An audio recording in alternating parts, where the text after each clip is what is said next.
I'm joined by Christina from the Eastbourne Chamber of Commerce for our second online Business Matters interview. Hello, Christina. Hi, Ian. Nice to meet you. And you. Nice to meet you. Right, okay, so how long have you been at the Chamber for? Well, I first joined the Chamber back in 2000. I was a director at that point, which is a voluntary position, and I was running Mercedes-Benz of Eastbourne at the time. All right. What made you change? What was the reason behind it? Well, in 2000 I was actually both the director of the Chamber and general manager of Mercedes-Benz of Eastbourne. Yeah. And then I became president in about 2008. And then this job came up in 2013. So I was due to kind of retire from Mercedes-Benz. Yeah. So I decided to apply for this job, and I was very fortunate to get it. Fantastic, fantastic. Why do you feel the Chamber is so important in Eastbourne? I think we're very lucky that the Chamber has an incredible history in Eastbourne. It goes back to 1882.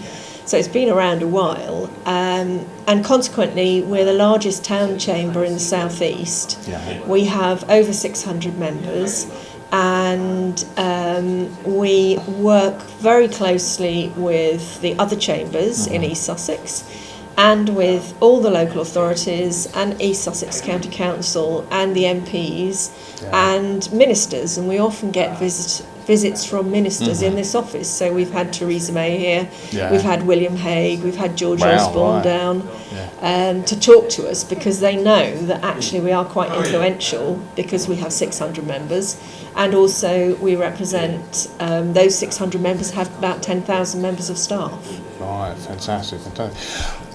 We have met at numerous sort of networking meetings and other sort of functions as well. Why do you think networking is so important when having your own business? I think network's incredibly important.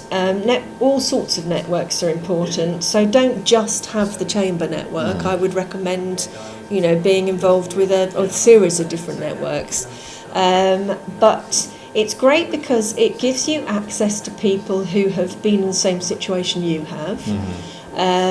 People who may have had problems and difficult decisions to make, and it helps them to talk it through with an independent person at a Chamber networking event who can give them advice and share best practice.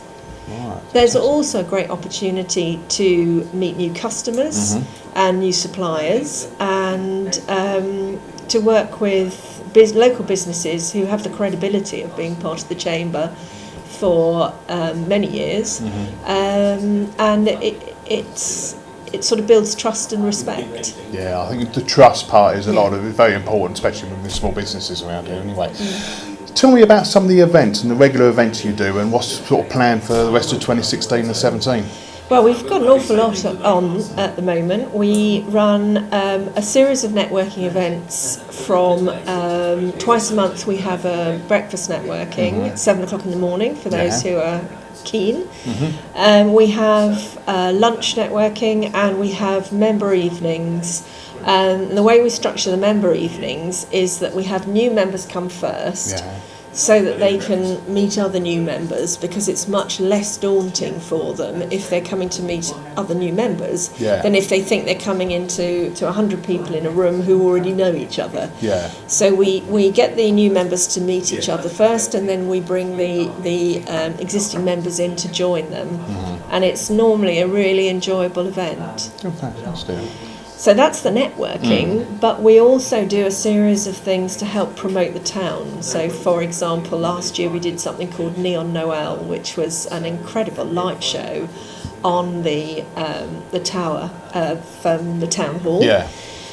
We also ran a Christmas market at the bandstand, and we hosted the Coca-Cola truck in Eastbourne, and it was the only place in Eastbourne that it came.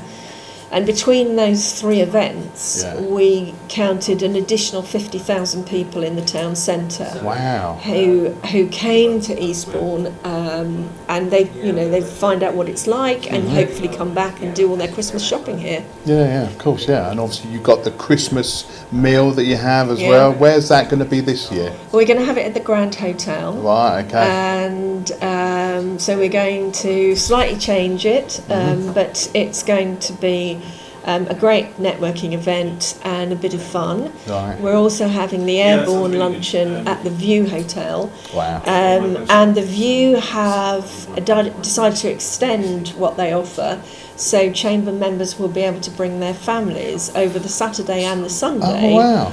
To a carvery, which will also give them access to an amazing balcony on the front to watch Airborne and the roof. Yeah. So we'll have our normal event on the Friday, and then the View is opening up a carvery for members on Saturday and Sunday. Wow, so a lot going on Yeah. anyway as well, a lot of planning to do by the sounds of it. Yes. So how does the Chamber help the local businesses, and what sort of services do they provide? Do you provide these businesses to really help them grow, other than the sort of normal networking and the meetings? What is there any sort of specific services you help them with? Yeah, we do have access to business advice and mentoring. This is provided free of charge. It is paid for, but it's funded by the council, by both Eastbourne Borough Council and Wealdon District Council. And it gives anybody who's got to make a difficult decision, who perhaps doesn't want to talk to their bank or their own accountant, they might want to just get some advice from someone who's been in that industry. They can come to us and we can arrange for them to have 2 hours of one-to-one mentoring from someone who specialises in their field of expertise. Right, okay. So that's really valuable. We also run start-up workshops for new businesses, because NatWest did some research recently, and they discovered that of new businesses, when they start, if they don't take advice and guidance, then 80% of them fail within 12 months. Yeah. But what we found was that when we give those startups some guidance with some startup workshop and follow it up with one-to-one mentoring, then it completely puts that statistic on its head, and 90% of them survive happily into their second year. So it's a bit of a one-stop shop, isn't it? When someone's got that idea, they want to really to come to see yourselves, and then you can start going through the process of how well it can work, what you need to do, and put the right plan in. So thank you very much, Christina. Thank you for your time. And in 3 words, why should companies in East Sussex join the Chamber? Enterprise, socialise, realise. Thank you very much.